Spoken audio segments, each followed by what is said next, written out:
Welcome back, Megan Thank Greenwell. We had for if you aren't here in person, since we're streaming worldwide, that Megan spoke with us this morning, and she actually recently published Bad Company, Private Equity and the Death of the American Dream. And I came across this book doing research on private equity.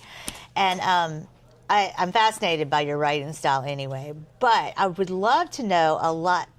You used to be the editor-in-chief of Deadspin. Mm-hmm. Your company was bought by private equity and that. How did you end up at Deadspin first? Because what a cool rack, right? I mean, from you did Esquire, ESPN, stuff like that before. Yeah. And then ended up there, still on the sports thing, but much more of the edgy kind of media. Totally.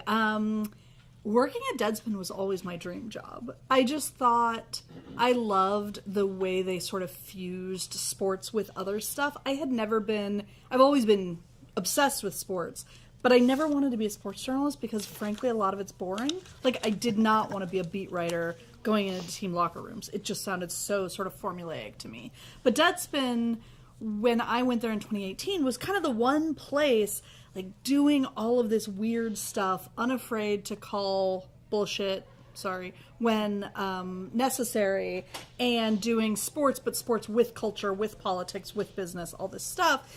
And so I had been laid off from Esquire in late 2017, something like that. And when Deadspin's editor-in-chief job opened like 6 months later, I was like, that's the only job I want. I will fight whoever I have to fight to get that job.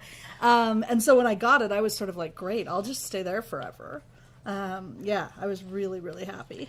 Forever is a very short amount of time in private equity. Yes, it lasted 20 months. Wow. A short forever. So what was first of all, what were you told when it went down? Like when the whole transaction happened, what was your understanding of the transaction? So when I got there, we were owned by Univision, the Spanish language broadcaster, and we knew that Univision was trying to sell us. When I say us, I don't just mean Deadspin, but all of our sister sites. We were part of what had been the Gawker network of sites until Gawker was bankrupted in the Hulk Hogan trial, and then Univision bought the remaining sites. Media is always so exciting. And so I knew that there was going to be some uncertainty. And I was hearing things during the sales process, like maybe the buyer is going to be Ziff Davis, which is another media company, which is known for being pretty bad to work for. Maybe it's going to be, I can't even remember all the other ones. But given the options, it sort of seemed like this small private equity firm in Boston that like owned a lot of like cool brands, Wayfair, Bombas, like things that were doing well and kind of interesting. It seemed like maybe that wasn't the worst case scenario for us. And so when they won, I was sort of like, all right, this seems like maybe okay. And honestly, from day one, it was clear that it was going to be a disaster. All of a sudden, there were these like men walking around in suits in a very not suit kind of office. And they were asking me questions like, well, why do you cover stuff that's not sports? You should really stop that. And I would say things like, well, it's interesting. You'd think that, but actually, here's the data that show that our non-sports stuff, which was only 10% of our content, something like that, traffics twice as strongly as the other stuff. So actually, there's an argument that we should be doing more. I was trying to engage in good faith and thinking that like these were people who, if I showed them the hard numbers, they were going to be convinced by that. And they were just completely uninterested in anything I had to say. And then they would essentially, it became clear that their goal was for us to be bigger than ESPN, which, sure, I love an ambitious goal. But I would say, like, I literally said to my boss at one point, well, okay, so obviously part of the reason ESPN is so big is because they have exclusive rights to televise major sporting events that millions and millions of people want to watch. Is your plan for us to get those rights? Because that sounds very expensive and complicated. And I could just see this look pass over his face, like he had never thought about that being a difference between them and us, right? So it wasn't just that they were evil. It's that they were also very stupid. Yeah. It's interesting to me, and you and I have had a chance to talk about our industry a little bit and what's happened here. But what we have both on our vendor side and on our property management side. We have had, I would say, over the last 9 years, like 2016 is where we really saw that shift. Yeah. And this money coming in. And part of that was because Focusrite, North Star owned, put out a study that said that we were an $85 billion market, and all of us, and they combined us all under a heading called alternative accommodations. Mm-hmm. So that included way more than just vacation homes. And so by boosting this massive heading, by increasing the umbrella size, they're really referring to a market that's this big, but all the investment reaches a market that's this big. Yeah. But again, zero understanding of that. So it's almost like, then you start saying all this, if we could just get 1% of the $85 billion market, and then that kind of stuff. And then that's where it starts to spread. And then once people start jumping in, everyone else starts jumping in. And we just saw a lot of good companies get bought. Now, this is where I have this issue. It's like a founder of a company has a right to maximize their investment. And if they want to sell their company and that's what they built it to do, I absolutely support their ability to do that. At what point does that person have a responsibility to the company or the employees or the community or the industry? And do they? I mean, when you've been writing about this, and I'll tell you, the Toys R Us story is really my favorite. Yeah. I think because we all know that. You can walk into a store and feel it. And when they all went down, I think most of us who grew up going to Toys R Us were like, that's so sad. It's like Mr. Rogers dying, Yeah. But anyway, so that's my whole, what kind of responsibility does the seller have? I mean, this has been the hardest question for me to answer throughout talking about this book, and because I am not super excited about critiquing individual people's choices, right? This is a systemic problem, not a problem created by individual choices. And I've actually been asked this question the most by doctors, because doctors are constantly getting unsolicited inquiries from private equity if they run their own practice. Because private equity is just trying to roll up every single private practice across the country right now. And I've had these doctors call me all freaked out saying I need this money for my retirement, but what happens to my employees, whatever.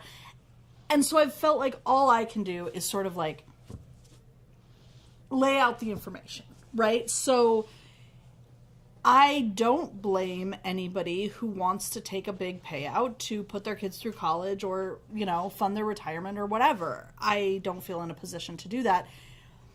That said, I do think you have to be realistic with yourself about what the ramifications will be. And so if you expect to be able to make that choice with no effect on your employees, I can promise you that will not happen, right? Your employees will absolutely suffer from that transition. Again, how you weigh that choice versus putting your kid through college is not for me to say, but that is a real effect. And, in housing, I think the responsibility is more, right? Housing, healthcare are fundamentally different than, say, retail, right? If Toys R Us gets driven into the ground, we are all sad about it, but it's not the same as do people have a roof over their heads? And so I think, I do think it's, even when it's, vacation housing and not many people's primary source of housing, I do think it's worth being really thoughtful about, do I feel invested in my community? This will have negative effects on your community. So is that a trade-off you're okay with? You will hurt your community, you will hurt your employees, you will hurt the institutions around you. And so then, as long as you're clear-eyed about that, make whatever choice you need to. But that's the reality of what that choice means. So you can literally chat GPT how to tell your companies that you are being bought out by private equity. And it literally says stuff that we all hear, like, nothing's going to change. Yes. Things are going to be great. We're investing more. No, wait. It's going to be better than ever. Yes. In fact, you're going to have more opportunities because they're coming in with a lot of money and a lot of opportunities. And if you perform well, you can move up through this huge company. Yeah. And it's like, and then and here's your new non-compete. And here's your new contract. And if you just sign right here, Yes. it's going to all be amazing. And if you don't, Yes. we'll have to let you go. Absolutely. So it's like, that is a really startling decision to be faced with. Yes. I was at Instant Software when HomeAway bought that company, and it was something I knew. I had been a property manager before working for Instant Software, and I knew for a fact I didn't want to work for HomeAway. But I was broke, So it's like, I don't know what to do, so I signed. And that non-compete haunted me for 2 years. And just because I couldn't afford to not be unemployed. Yeah. And so I think that there is like this, when you're telling your employees and stuff like that about it, do the private equity companies, is part of their deal, like keeping employees and stuff like that in the beginning? Usually, yeah. Usually they'll have some sort of contract that says we won't lay anybody off for 3 months or 6 months or whatever it is. When Deadspin got bought, there was no such contract, and several of my colleagues got laid off within 10 days, I'm going to say. And it was so random because it wasn't people whose work was the most expendable, nor was it the highest paid people. It was just as if they had kind of thrown darts at the wall and laid off the people they had landed on. And I think that really speaks to one of the biggest problems with the way this system works is private equity will come into an industry and paint themselves as like the highly trained specialists, the only people who can take you to the next level. Yes, exactly. Mm-hmm. Or, fix whatever Right. is deeply wrong with you. And I think about that a lot for industries like y'all's because, I've been in a lot of conversations where like, I can't follow the lingo, guys. Like, I don't know what's going on in half of these. And I think that is so cool. Like, I'm always fascinated by getting into sort of niche industries where I'm coming in blind. But that's because I'm coming in with curiosity, and private equity guys are not coming in with curiosity, and they're not coming in with any of the expertise that you all have built up over years and years and years.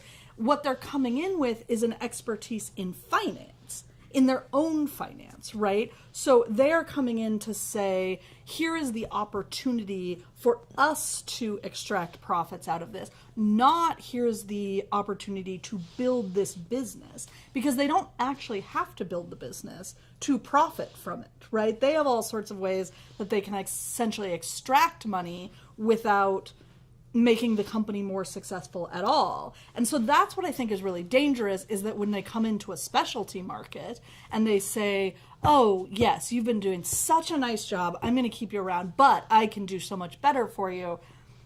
It's just like not really true. That's not what they're experts in. Do any of you have any questions for Megan? Just interrupt me when you do. Just raise your hand and I will find you. But yes, Mary. One thing, what's your low-hanging fruit that could adjust private equity to be less of a danger, less of a parasite? I mean, the question is, I'm just going to repeat it for the audience, that if you could say one or two things that are low-hanging fruit that could actually help policy changes and things like that to help negate or lessen the negative impacts of private equity. So I don't know if this counts as low-hanging fruit because, like I was saying this morning, so much of Congress is on the dole of private equity that real federal regulation is super unlikely right now. But one really simple change that you could make is you make private equity companies share legal responsibility for the debt they acquire in a portfolio company's name. So for anybody who missed this morning, basically the way it works is I'm a private equity company. I come and buy your company for, let's say, $5 billion. probably $4 billion of that is going to be bank loans. And I, as the private equity company, have literally no legal responsibility for those loans. That's what always shocks people. Because, like, if you're a business owner, you take out a loan, you are the person who has to pay that loan back, right? Private equity companies do not have to do that. And so in the case of Toys R Us goes into bankruptcy and then liquidation, and the private equity company walks away with a profit, even though there was still $5 billion of outstanding loans. So you could just say, just like requires changing 3 words, right? To say private equity companies share responsibility for that debt. That would fundamentally transform how they could operate. That's a super simple change in some ways. Politically a very difficult change. But the thing about that is, in all of my conversations with private equity executives, on the record, off the record, whatever, none of them have ever articulated to me a real reason that wouldn't work beyond just we would make a lot less money. And so that is like, if you make me king, like that's the one change I'm making. It doesn't actually completely undermine their ability to operate. Like Elizabeth Warren has a bill called the Stop Wall Street Looting Act that she has proposed over and over and over again that will never pass, but that bill would fundamentally undermine how private equity does its work, right? That essentially makes the industry illegal. This does not make the industry illegal. This is one simple change that, absolutely eats into their profits, but so what? Yeah. Just curious. Sorry. The example you gave, like medical professionals or doctors that have their own practice and that them like struggling with that decision. Are there like 2 or 3 things you would advise any business, but maybe that example on like what is the best way if you're going to do the deal? What are like the few things you absolutely have to make sure you do, like that gives you the optimal outcome? It's a good question, and one I am not fully confident in my answer to. I mean, I think the real thing is these are firms worth gazillions of dollars with fleets and fleets of lawyers, so I don't think there's like a way to do better than most companies do in terms of like extracting more promises from them contractually and stuff like that. I think, I certainly think people can try to negotiate longer terms to keep your employees, things like that. But that doesn't totally solve the biggest impacts in terms of like the community. And like maybe you get that from 3 months to 6 months or 6 months to a year, but you're not, realistically, I don't think you're going to get that to, you have to keep this company at the same size, operating the same way, because they wouldn't be interested if they had to run it the same way. You know what I mean? Sorry, that was a depressing answer. Hey, yes. Have you found a correlation amongst like the tech industry and the push to return to office with private equity? Oh, that's super interesting. I don't know the answer, but it would not at all surprise me because RTO has been used as a tactic to shrink your staff size. And so I have to think, I mean, that's obviously been big in tech companies and it's been big in like Manhattan banks. So like in that private equity is like essentially the nexus of the two. I have to imagine you're right about that. Kimberly, I know you must have a question or at least a comment. I think I'll phrase it as a question. Okay, so Amy mentioned 2016-ish, our industry in particular saw a lot of private equity interest on the vendor side, on the supply, on the property management side too. And I think it's shifting now because, some bigger players had some dramatic falls. And there was a lot of like pointing at like that was the wrong way. You see, private equity messed up. The property management should never have done that. But private equity is not gone in our industry. It just is putting on a little bit of a different outfit. And I think, sorry if I'm being too bold to say, because I don't know who's in this room with me, but like now it's sort of looking like we're going to be really quiet in the background and we're going to roll things up and we're going to let each individual company keep their front. We're going to let you keep your brand. Oh, yeah. We're going to keep your local presence. You can still sponsor the local Little League team. But it's still 100% owned by the private equity. Yeah. So I'm kind of wondering, like, I'm guessing you maybe have seen this in other industries, and like, is that can that be better? Can it be a better approach, or is it still just like same thing, different outfit? I think it's basically same thing, different outfit. Obviously, there are advantages to letting any kind of business like keep its identity. I think usually the bulk of those benefits are on the buyer's side, because if you're the private equity firm rolling up all these companies, like, it's in your interest for it to look like nothing has changed. Do you know what I mean? And so you start to make changes gradually over time. So I think a lot about this in terms of hospitals. By the way, the Private Equity Stakeholder Project has a great hospital tracker where you can look up any hospital in the country and determine if it's private equity owned. I highly recommend doing it. It's super interesting. But the hospitals are never, ever, ever called, private equity firm hospital. And in fact, I had hospitals where, like, I'm a pretty good reporter. I've been doing it my entire career. But I had hospitals where, as much digging as I did, I never actually figured out the ultimate owner. This was before this hospital tracker existed. Now they've, thank God, made it easier. But private equity firms operate secretly by design. They don't want customers, even workers necessarily, to know that they're the ones ultimately in charge. And so I do think that can make it better in the short term, but I don't think it changes the ultimate private equity goal or strategy. Rachel.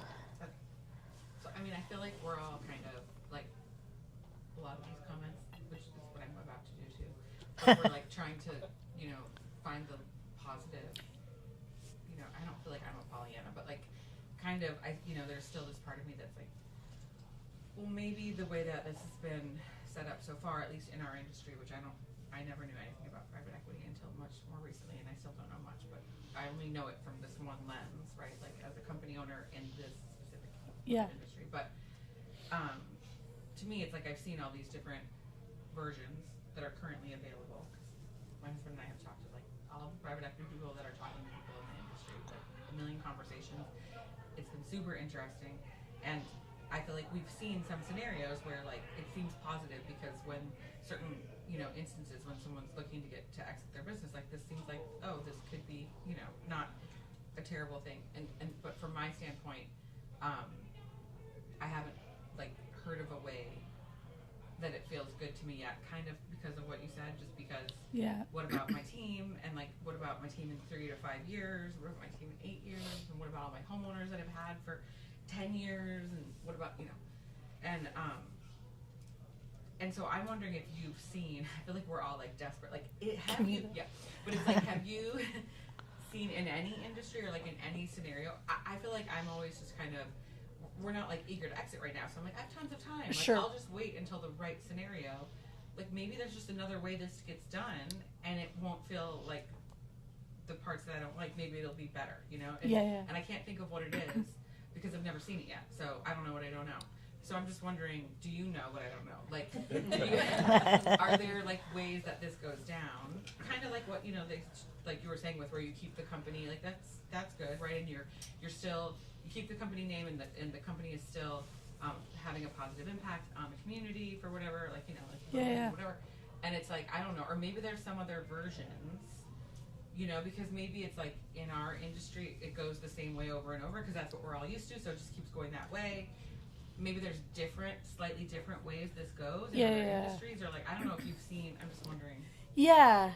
So I should not paint this as though every private equity deal results in catastrophe. That is very clearly not true, right? And so the statistics show that about 10 times as many private equity owned companies enter bankruptcy proceedings as other types of companies, right? So their statistics are way worse, but that is still, it's like 20%. But right? it's not the private equity company that enters bankruptcy. Oh, God, no. No. It's their portfolio companies. Right. But that's still only 20%. So private equity is like definitionally a short-term game. Right. They want to own a company for 5 to 7 No, years. I think And that's then, like my number one concern is just like, but what about after that? You know? right, exactly. So there sort of are two ways it can go, right? Either what they're trying with the company they've bought from you does work really well, and they have some very lucrative exit in 5 years. And maybe To that, me, then it's like, and then what? right, yes, I think that's That's my question. I think I'm just that's wondering right. If you've ever seen any scenario in any industry where the and then what was some interesting story that's not. Oh, sure. Yeah, there are definitely examples of that. So, KKR, which is by some measures the biggest private equity firm in the country right now, their co-head of private equity also runs this nonprofit where when leverage buyouts are executed, every employee gets like a tiny ownership stake in the company. And he likes to talk about this one overhead garage door manufacturer in Illinois, which had like 200 employees, and KKR owned it for like maybe even less than 5 years. It might have been 3 or 4 years. Flipped it to another private equity firm, but we'll get there. And you had like factory workers and truck drivers making like mid 6-figure payouts because they were small owners of the company. That is like unequivocally a nice, good story, right? And it's not that those stories don't exist. It's that they are... But all I can think of though is that Should in I that say? story, how about the and then what? Right. So, I mean, I think the company is still doing well enough. What's tricky is that, like, this is what always drives me crazy about media coverage of private equity. So, like, 60 Minutes wanted to do a story on this nonprofit called Ownership Works. The reporter from 60 Minutes, who I, like, was sort of 2 degrees removed from, called me and was like, you know much more about this. Which tough questions should I ask about how this works? And I gave him, like, 20 questions. You know, he wasn't paying me. I was just like, yes, I want more nuanced, sophisticated reporting on this. And the piece comes out and it's just another fluff piece about the truck drivers who got 6-figure payouts, right? You cannot, nobody like tracks this stuff over time. And so I think like if you get to the point where you're considering selling, the way to do it is like look at their portfolio companies, look how long they were in the portfolio. Most of them will list prior portfolio companies. Call the prior portfolio companies, like ask them how they're doing now, because like some will be doing absolutely fine, but 10 times as many will have crashed than if they were under any other form of ownership. Hey. I was curious. I might have some of my assumptions wrong, but like, as far as like, is there still a lot of like endowment money and like CalPERS and things like that? Yes. That fund this. Is there a future where obviously university funding is getting cut pretty hard, so then those universities are going to need to do maybe more redemptions, and then population's getting older and all that. So 5 or 10 years down the road, if they're doing more withdrawals or whatever you call it, would that? It seems like the model, they don't have that many liquid assets, and then the returns aren't always that good. Where are they going to kind of get caught with their pants down eventually? Yeah, such a good question, and I can translate a little bit for people who know less than you do, because you know a lot about this. And there's a lot about CalPERS in particular in my book.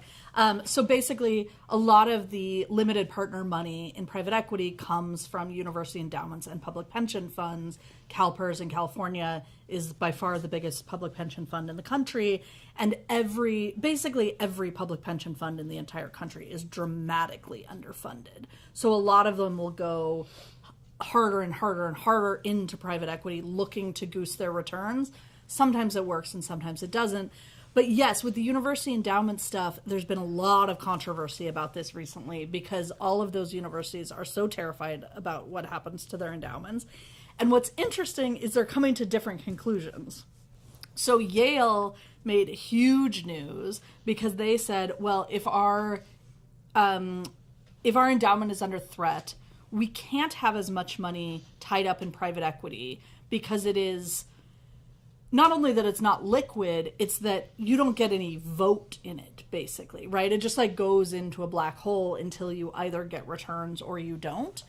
Other universities have gone exactly the opposite direction and said, well, if we're looking to, gin up our interest from our endowment, then we really need to go harder into private equity. So one of the most frustrating things about reporting this book is the academic research on whether private equity actually gets you better returns is so murky. And I never got to the place where I felt like I really had come to my own answer on that. And you see all of these universities doing the exact same thing. They just have no idea, and they're all just guessing, which is like not a great spot to be in. Yeah. One of the things that strikes me is there's a long value chain in private equity, and as Amy mentioned, we're still pretty early in this space as it relates to private equity kind of coming into the market. And so I think that the how we define a private equity group could be smaller and kind of up the value chain Totally. and larger, right? And so I think there's decisions that those groups make when they're smaller and have relationships with some of these sellers as they start to go through recapitalization. Yes. When you've looked at other industries, is there a point in terms of like the number of recapitalizations as it gets larger? Like you're talking, with some of these like hospital chains as they start to go through like recap number 2 or 3. Yeah. Is there kind of a life cycle where you start to lose some touch with some of those original founders that maybe still work with rolled over equity and have relationships with the private equity company? Is it like after the 3rd recap, that's where it starts to kind of lose its connection to the business? I love that so many of these questions are like, tell me like the one answer. And unfortunately, like I can't give you like recap number hope. 3 is All like we the want one. is hope. Right, exactly. Like until 3 you're fine, 4 you're screwed. I wish it were quite that simple. I do think, yes, certainly like the more mature the deal gets.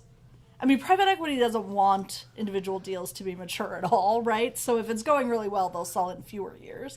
And so I think you're right that the general trend is like it's going to get worse as they get deeper into the recap cycle and all of that. But, I had another thought there and I totally lost it. I also think that it's just, it is hard to say, especially when it is an industry where private equity is a little newer, right? Because they're figuring it out on the fly. They are building the plane midair. And so they are just kind of guessing at the answers too. And so as they start to roll up and up and up, more and more and more companies, essentially what they're doing is like trying to figure out where their own limit is. And so I think that can be really frustrating for people working with them or working under them or whatever, because it's sort of like, they don't know the answers either, right? Yeah, sorry, I feel like that's an unsatisfying answer, but that's what I got. I see Robin's got his hand up. So Robin is, by the way, sailing the world after his sail. And he is here off of his boat for a moment to come play pickleball with us. Wow. But okay. Welcome back, Robin Cragen. So I love that you use the phrase "building the plane as you fly it," because I would say, even though our company, we've been around almost 30 years, I still feel that that's entrepreneurial. The entrepreneurial activity that we're in is we've been building the plane. I mean, the plane was flying faster than ever, And we recently did partner with a private equity firm. So we've kind of gone down this path, and we did a lot of soul searching and thinking and research. And so it's really interesting to me to hear your story. And obviously it's very relevant for our current situation because we're in the first year of that deal. In your research, you obviously did look at a lot of different private equity groups and industries, right? And it sounds like your overwhelming conclusion is that this is not a good thing, but I'm assuming that wasn't 100% of the story. Totally. And I'd love to hear about an example, because there's also, that feeling that could there be a roadmap for success within this kind of exit strategy?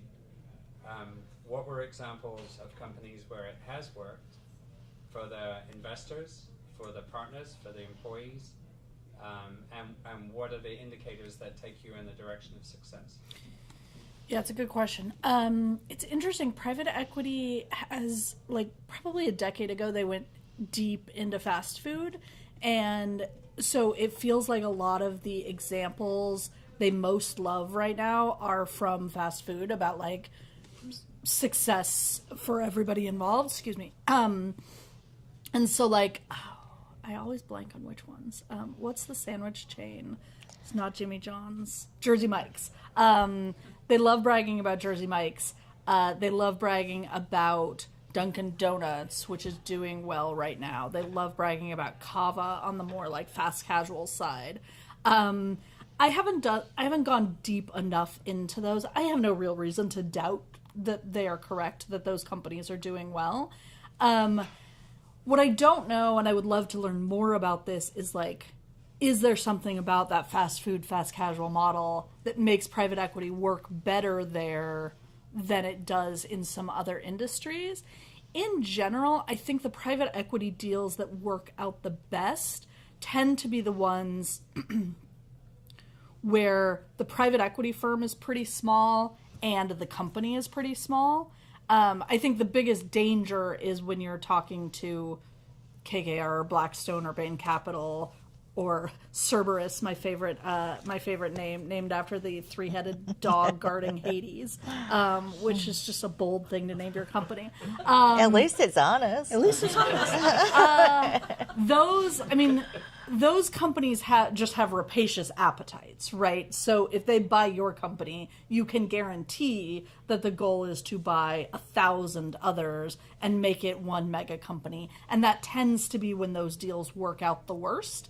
If it is a small family private equity firm buying a small handful of family businesses, that's pretty similar to the 1960s model of these bootstrap deals. And I find that system relatively benign. I think the problem there is if you work in private equity, you want to work at the biggest firms because everybody in private equity is a certain kind of ambitious where the deals have to be bigger, the bonuses have to be bigger, all of that.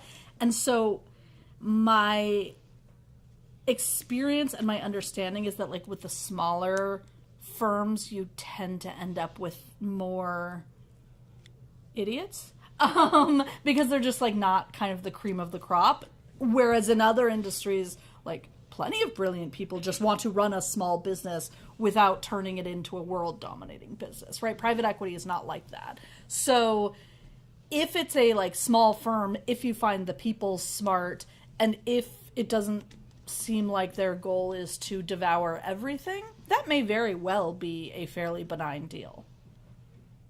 I think later on, just to add to that example with Picasa in particular, you do have these not one-offs, but we have markets who did really well in spite of the model because the team members made sure that their customers were taken care of.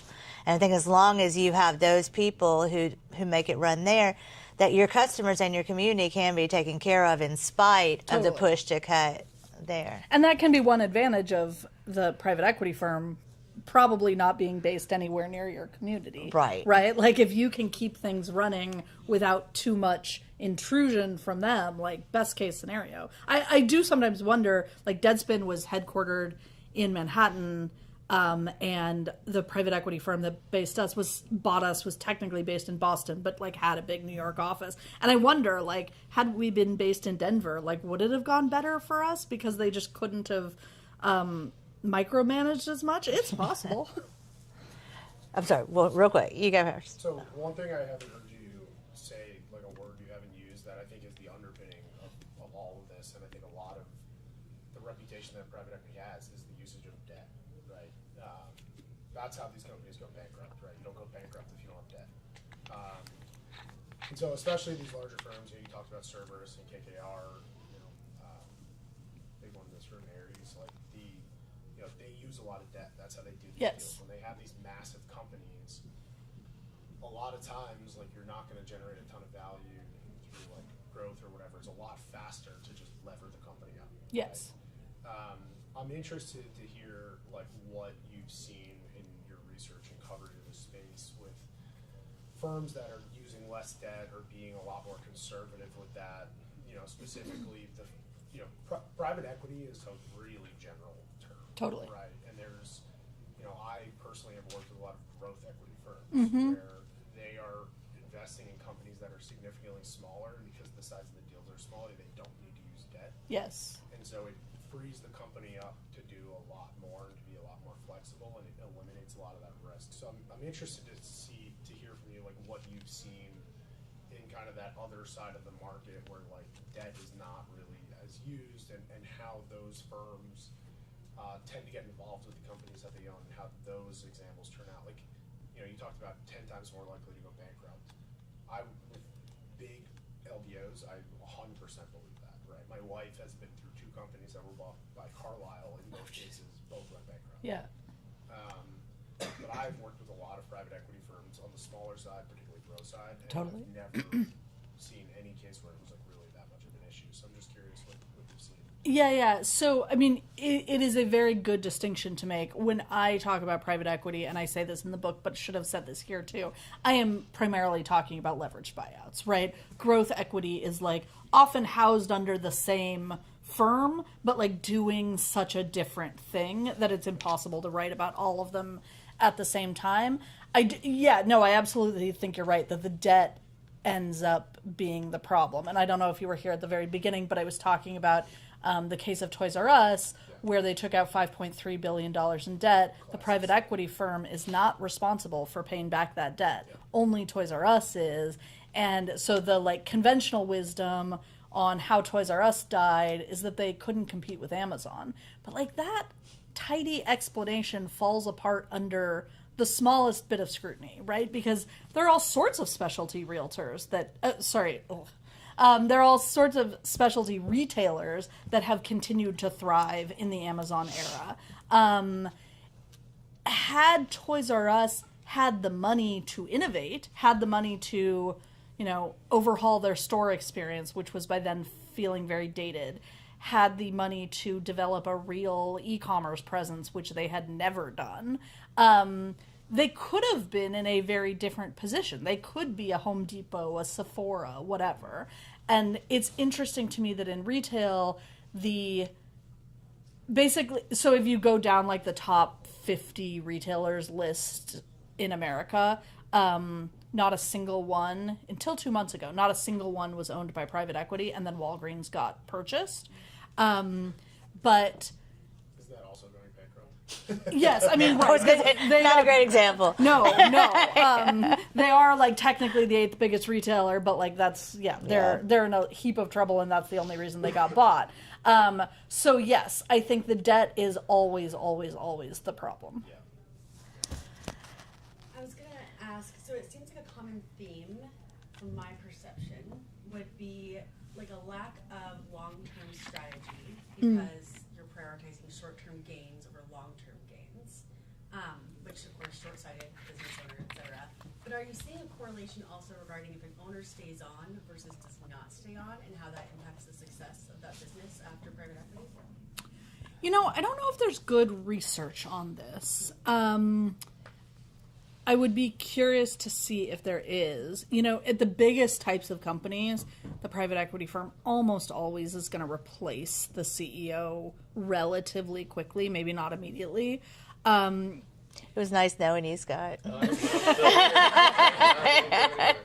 but I mean, but that is not obviously at every single company. And so I'm sure it is helpful, right? Because if you have the person, even if it's not the top, like at the top, with actual knowledge of the industry, the company, whatever, that does give you an awful lot of protection. The problem is the CEO is at the whim of the private equity firm. And so if there becomes a clash there, the CEO is not the one who wins that fight. So I certainly don't think it's a silver bullet. And I'm sure it also really helps rather than having the private equity firm like install their guy who comes in not knowing anything.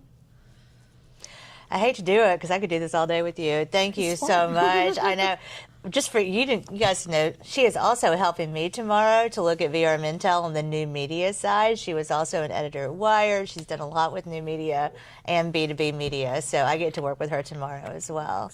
We have some books here and upstairs if you want one, and she's signing them if you want them to. It is lunchtime, and then we've got the Battleground in 30 minutes. So thanks, you guys. Appreciate it.